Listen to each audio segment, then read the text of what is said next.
Bismillahirrahmanirrahim. Saudara Muhammad Yusuf, terima kasih atas tugasnya. Tugas pertamanya,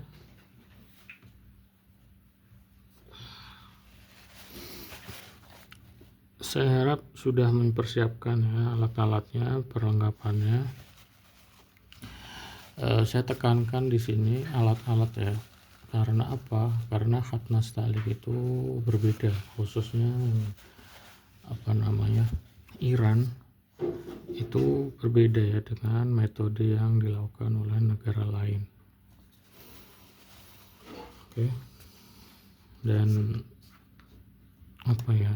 bisa dibilang Iran atau nasta'lik Iran itu adalah yang pertama dia yang paling orisinil, yang kedua yang paling cantik dari yang lain. Jadi ketika kita ingin menggunakan atau menulis seperti yang ditulis atau hasilnya seperti nasta'lik Iran, kita juga harus mempraktekkan metode mereka, alat-alat yang mereka gunakan, cara belajarnya ya.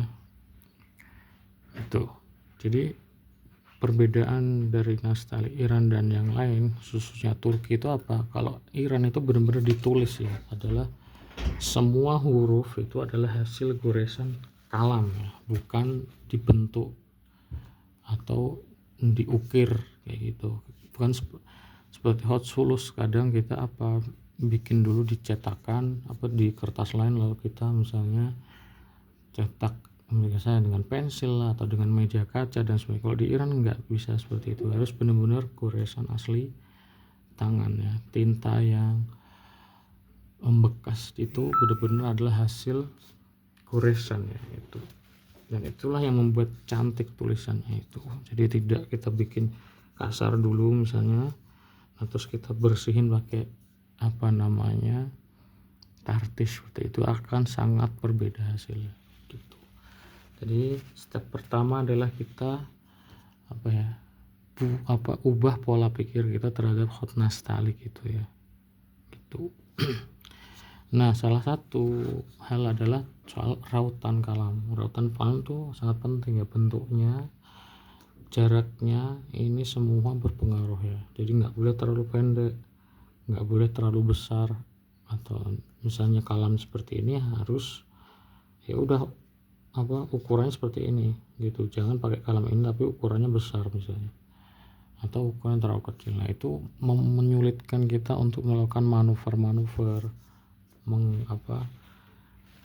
misalnya mengangkat kalam, memutar kalam, memberikan tekanan. Nah, nanti kan beda tuh ketika kita bikin kepala itu tekannya seberapa. Misalnya kita bikin kepala H yang buletus itu, apakah kita memberikan tekanan, seberapa tekanan. Nah, itu kan semuanya itu tergantung rautan kalam kita, jadi sangat berpengaruh. Selain itu adalah kertas dan alas ya. Ini saya pakai alasnya, atau di Indonesia ada nggak kayak ini sangat penting ya untuk dipakai ya. Jadi jangan pakai kertas gitu aja, atau misalnya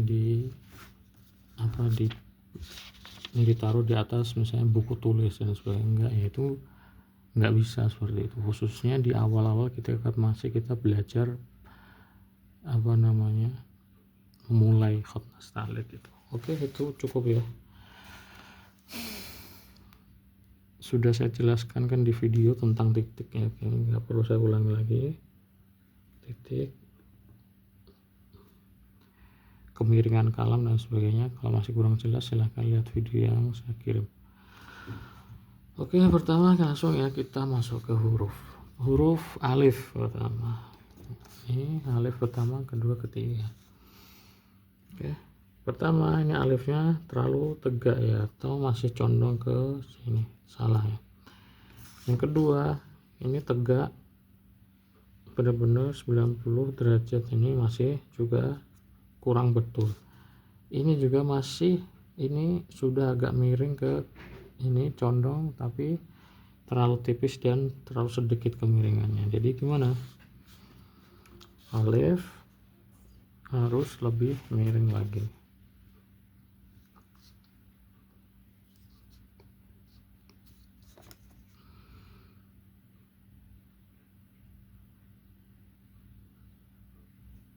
Oke, seperti ini.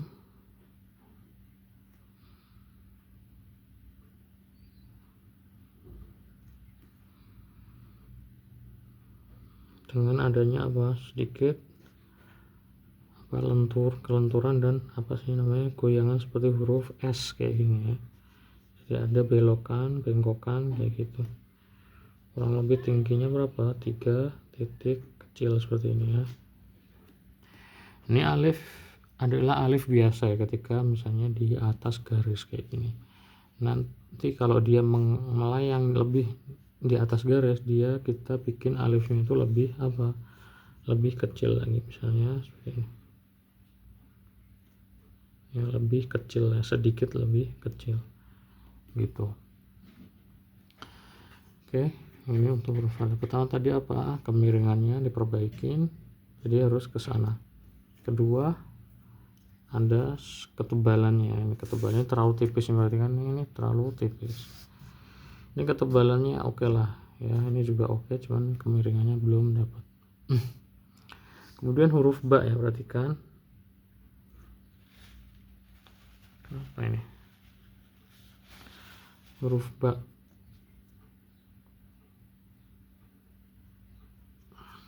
Nah, dalam huruf ba ada pembagian turun, datar, dan naik. Ini saya udah tulis sebelumnya nih, sini. Nah, turun sampai sini, kemudian datar dan naik. Jadi datarnya juga harus lebih banyak ya, perhatikan nih. Ini datarnya cuma segini. Ya, berarti bagian yang memegang atau bersentuhan dengan garis itu harus lebih banyak lagi. Ini turun, datar, dan naik. Oke. Turunnya lebih banyak, datarnya sedikit lebih berkurang, naiknya lebih sedikit lagi. Ini jatahnya seperti itu ya, atau porsinya. Agak banyak turun, datarnya lebih banyak, ini naik. Ini betul, turunnya banyak, datarnya lebih sedikit, tapi sangat sedikit ya, salahnya di situ. Jadi datarnya juga harus lebih banyak, naiknya sedikit aja, naiknya ini juga terlalu banyak. Perhatikan naiknya lebih sedikit ya. Ini saya bikinkan dua model ya, Mbak ya. Sebenarnya ini bisa digunakan tergantung situasi dari tulisan yang kita tulis nanti. Bisa 4 titik seperti ini, tapi ini jarang dipakai ya. Dipakainya pas kita nulis dengan kalam yang kecil dengan matan yang panjang ya. Kita misalnya nulis ayat kursi, misalnya sebuah halaman Al-Quran. Nah, digunakan biasanya ini baknya lebih kecil gitu, atau lebih pendek ya, berdasarkan ukuran kalam ya, bukan karena saya bilang tulisannya kecil makanya enggak, berdasarkan ukuran kalam biasanya dipakai lebih pendek. Nah, bak yang biasanya seperti ini ya, kurang lebih 5 atau 4,5 titik ya ukurannya, bak yang pendek itu. Jadi saya jelaskan tadi penjelasan bak tadi. Kalau masih ada poin yang ketinggalan nanti sambil berjalan ya, saya nggak ingat yang lain. Ini dulu ya, soalnya tadi turun, datar, dan naiknya itu adalah hal yang sangat penting. Sama ya, ini juga turun dan ini udah lumayan cantik ya, khususnya bagian awal. Yang kedua ini terlalu lengkung, yang mana membuat ini naiknya itu jadi terlalu banyak. Nih datarnya terlalu sedikit, jadi terlalu melengkung. Ini naiknya terlalu banyak, jadi naiknya tuh sedikit aja. Udah lumayan bagus lah ini sampai sini set. Nah, sampai sini ini kalau bisa naiknya sedikit aja dan lebih pendek sedikitnya, biar nggak terlalu panjang naiknya. Oke, itu kurang lebih panjangnya 8 sampai 10 titik ya, tergantung situasinya nanti. Nah, terus ada satu poin lagi. Ketika saya bilang tadi turun, datar itu lebih sedikit dari turun, naik itu lebih sedikit lagi dari datar, ini akan menghasilkan apa?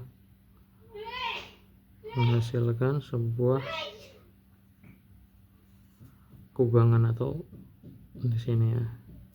Jadi ada beban di sini itu. Nah ini jangan sampai beban tuh ada di tengah, misalnya kayak gini nih. Ini kita kalau taruh ke lereng gini, menganggap ini sebuah apa ya, kayak jalan atau bejana. Nah, ini lerengnya akan berhenti di sini atau di sini ya, atau bahkan bisa di sini. Jadi beratnya itu harus benar-benar berada di sini ya gitu. Kalau antum pernah dengar apa namanya golden ratio, nah kurang lebih seperti itu ya. Kita kotak seperti ini. Nah golden ratio ada di mana? Di sini ya, bukan di tengah, di sini itu seperti ini. Oke, itu ini banyak udah lumayan bagus ya yang ini, cuman ini naiknya nih terlalu tiba-tiba, ini ada naik kayak gini. Jadi ikutin aja irama sampai sini sama semuanya, naik kayak gini. Nah dah situ. Kemudian apa, huruf kaf. Kaf pertama bentuknya itu tidak kotak seperti ini ya. Ini kenapa tinta saya ini? Nah, tidak kotak seperti ini, tapi lebih ke persegi panjang seperti ini. Nah gitu. Jadi ini kotak seperti ini. Ini juga berarti kan yang bawah kotak seperti ini. Yang benar gimana? Yang benar persegi panjang berdiri seperti itu. Karena 4 titik ke bawah lebih tegak dari alif ya, ini bukan miringnya nggak sama kayak alif, agak lebih tegak. Kemudian ke bawah gitu ya, jadi ininya dikurangin, ininya ditambah, jadi apa, bisa panjang, segi panjang kayak gini. Oke tuh. Nah itu ya, diperbaikin itu dari segi itunya. Kemudian kaf yang panjang, nah, ini poin sama tadi ya, tiba tadi kurang halus juga atau kurang lembut ya, ini apa namanya, transisinya dari turun datar dan naiknya terlalu kaku. Yang awal lumayan bagus, cuman ini juga terlalu banyak turunnya, jadi kebanyakan ruang di sini. Ruangnya sedikit aja ini ya kan, agak kaku lagi. Dalam arti kaku dalam arti sedikit lengkungan ya, bukan transisinya. Nah, ini terlalu banyak lengkungannya. Oke, khususnya ini pas ketika transisi naik ya, ini terlihat patah, jangan terlihat patah. Berarti kan ini udah lumayan bagus nih sampai sini nih, set. Nah di sini patah deh ya, jangan sampai terlihat patah. Oke, ini untuk huruf ro terlalu panjang. Pertama ini sama semuanya terlalu panjang. Kedua bentuknya itu bukan miring kayak gini. Ini ro kedua ya, ada versi ro kedua. Ro yang versi pertama adalah dia lebih tegak lagi seperti ini, kemudian misalnya kita patahkan seperti ini. Nah kurang lebih seperti ini ya, nggak terlihat, terlalu kecil ya. Jadi 1 2 gitu ya. Jadi sini belok arah, ini ada belok arah di sini, walaupun nggak terlalu terlihat ya, maksudnya nggak terlalu patah gitu. Nah bukan seperti ini. Nah rok ini adalah rok versi pertama atau versi apa, golok. Nggak tahu di sini sebutnya kayak gitu ya, rok golok. Yang kedua adalah rok apa ya, lupa saya istilahnya, pokoknya rok yang lurus seperti ini dan lebih miring. Ini gunanya untuk di tempat-tempat yang misalnya nyempil ya, misalnya kita mau ada huruf sin di depan kayak gini misalnya kita bikin sin sambung alif.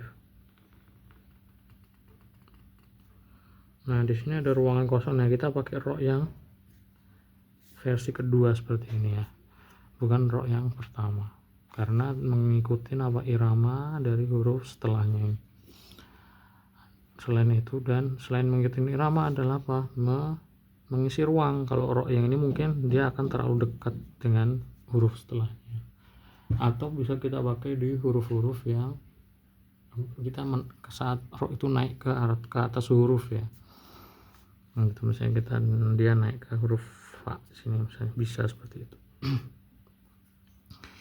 Ya intinya itu sebenarnya enggak pemaksaan ya. Nanti kita lihat, kita sebagai seniman kita menunjuk ini sepertinya ini huruf ini lebih cantik ketika dibentuk seperti ini gitu. Oke, huruf dal, perhatikan huruf dal terlalu tinggi ya itu. Perhatikan huruf dal itu sini tingginya 2 titik. Jadi 1 kebanyakan tinta 1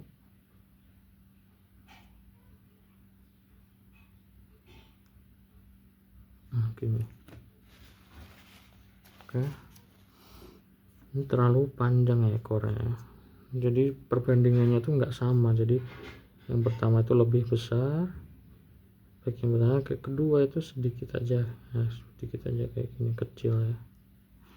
Sebagai kalam yang lebih besar aja biar lebih tegas, biar jelas ya.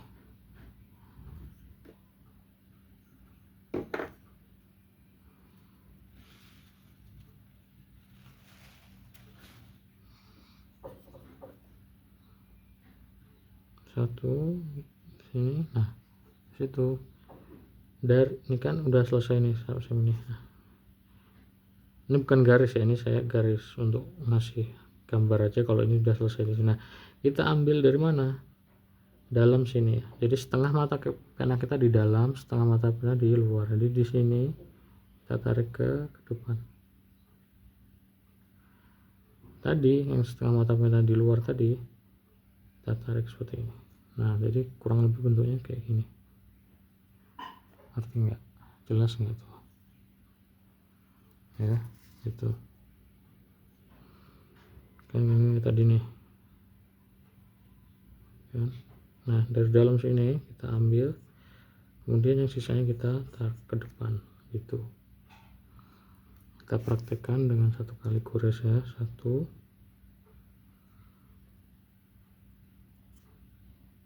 Nah, kayak gini. Oke, terus di dalamnya ini kurang lebih ada titik ya, 1 titik di sini. Kita masukin titik situ cukup gitu.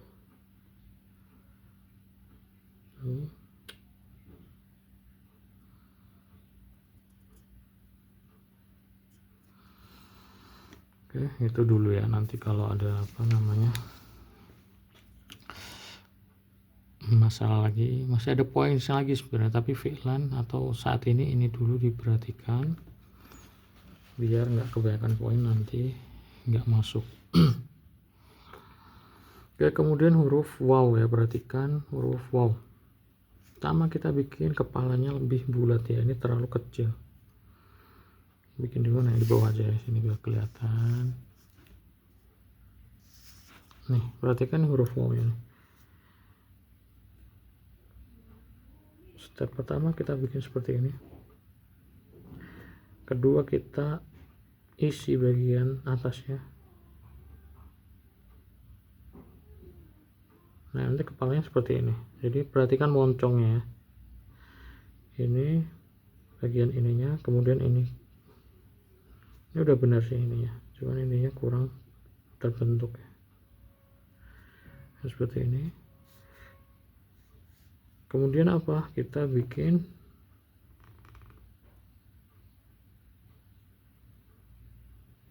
bagian ekornya seperti ini.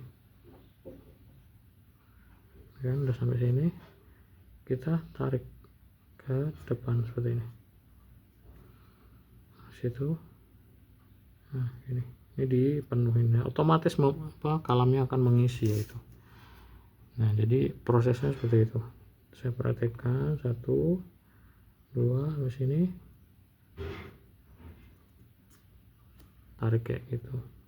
Ini kalau kertasnya art paper akan lebih mudah ya. Ini saya pakai kertas HVS karena ngeprintnya di situ, jadi kadang saya langsung koreksi di kertas ini. Tapi kadang saya juga ganti kertasnya art paper. Maksudnya saya nulisnya pakai kertas lain. Itu ya. Ini kepalanya itu lebih bagus lagi.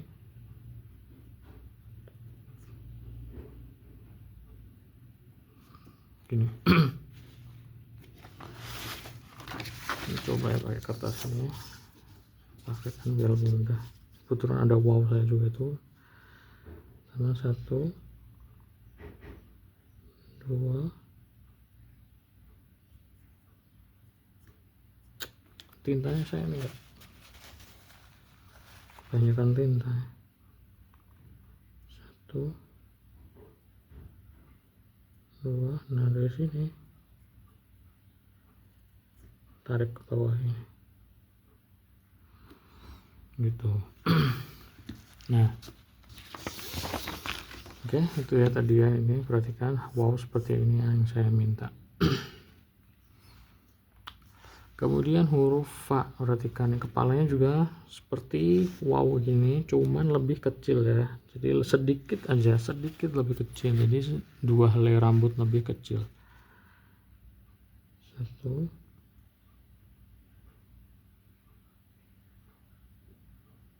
sini lebih mundur ya. Ini perhatikan, ini jangan kayak wow juga nih sama ya. Ini cara ngambilnya itu kita di belakang, kan? Nah di belakang kayak gini, bukan dari tengah. Dari tengah itu dari tengah kayak gini.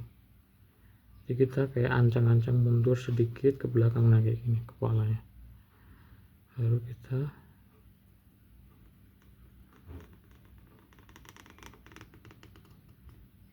gini ya. Oke.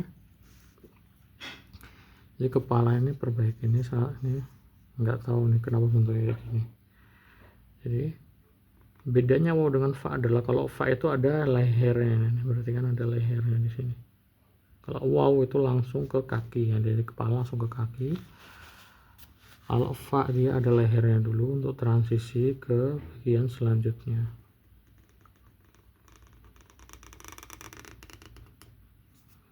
Gini ya. Oke, fa panjangnya nih perhatikan ya. Ini juga seperti huruf ba tadi yang saya jelaskan ya, terlalu naik ke atas. Ini juga patah di sini. Oke. Antum kalau bikin baknya bener nih nanti otomatis kan bagus. Udah itu dulu ya untuk pertemuan kali ini. Itu poin-poin yang tadi saya jelaskan. Ini perbaikin dan silahkan ditulis kembali ya, tugas yang sama untuk tugas kedua. Tugas kedua adalah menulis ini ulang ya. Assalamualaikum warahmatullahi wabarakatuh.